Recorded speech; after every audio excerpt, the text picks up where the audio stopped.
because bustin' also makes me feel good. Obscure old games, new Ghostbusters 2.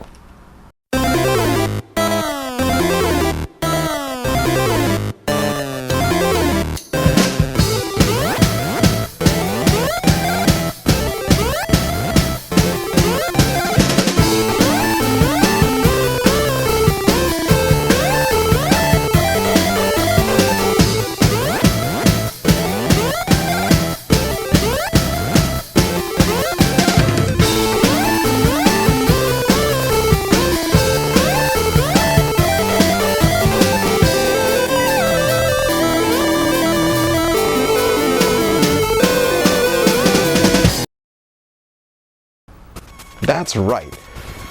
Obscure Old Games is back, and I'm your new host, Roger, the Retrogaming Puppet.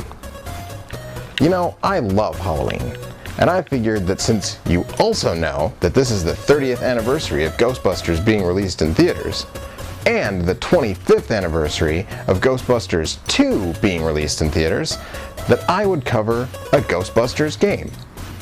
As you also know, the NES version of Ghostbusters 2 we got in America was nearly unplayable. Better than the first NES game, but still not that good.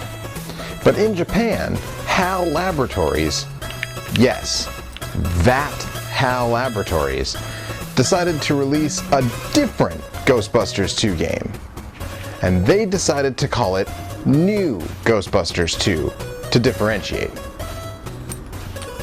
Personally, I probably would have gone with New and Improved Ghostbusters 2.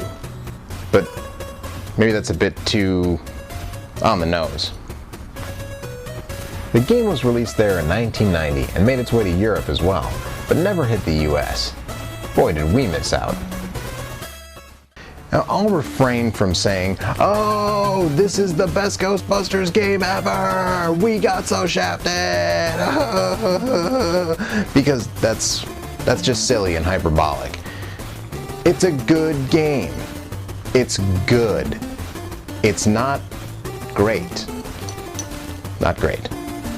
The license carries it, and it's fun. And it's short, which both helps and hurts.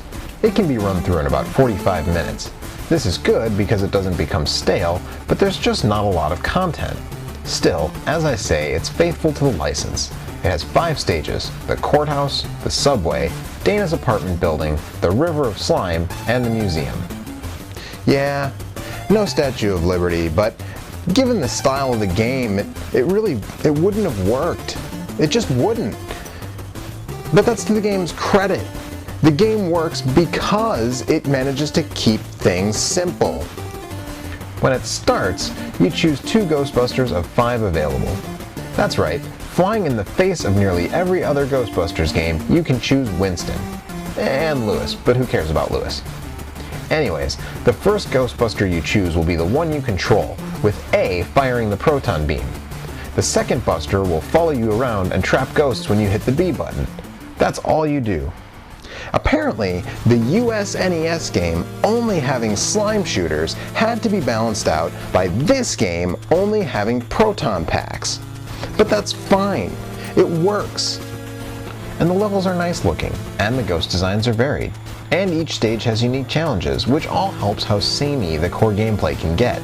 And of course, again, the length helps it not get stale before the end. Honestly, there's not much more to say about the game. It's pretty simple, and it's fun enough. It's not severely overhyped like some import games based on licenses that we never got here in the US. Super Back to the Future 2. But it's a Ghostbusters game that's fun.